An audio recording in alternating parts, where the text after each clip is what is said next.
సరళీకృత విధానాలను దేశంలో ప్రవేశపెట్టి ప్రపంచంలోనే ఈరోజు ఈ దేశాన్ని వేగంగా ముందుకు నడిపించి 5 ట్రిలియన్ ఎకానమీ వైపు దేశాన్ని ముందుకు తీసుకెళ్లిన పివి నరసింహారావు గారిని ఈరోజు దృష్టిలో పెట్టుకొని ఈ స్కిల్ యూనివర్సిటీని మనం తెచ్చుకున్నాం అధ్యక్ష.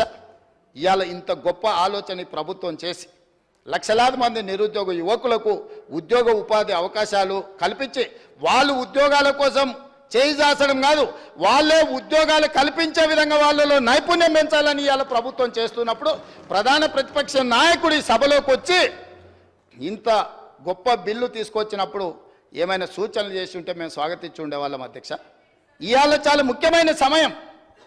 వారి అనుభవాన్ని రంగరించి వారి సూచనలు ఏమిచ్చినా మేము తీసుకోవడానికి సిద్ధంగా ఉన్నామని చెప్పినా కూడా వారి సభకు రాలేదు. వారి విజ్ఞతకు వదిలేస్తున్నాం అధ్యక్ష. వచ్చిన వాళ్ళు వాకౌట్ చేసిండ్రు, అది కూడా వాళ్ళ విజ్ఞతకు వదిలేస్తున్నాం అధ్యక్ష. మేమేం చెప్పదలుచుకోలేదు.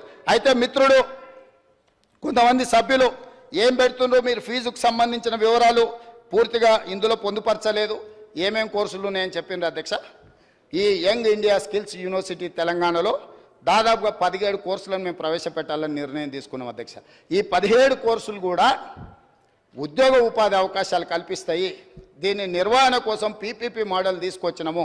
ఫీజులకు సంబంధించిన కూడా పూర్తి వివరాలు ఇచ్చినాము. అందులో కొన్ని అంశాలను తమ ద్వారా తెలంగాణ యువతకు నేను చెప్పదలుచుకున్నా అధ్యక్ష.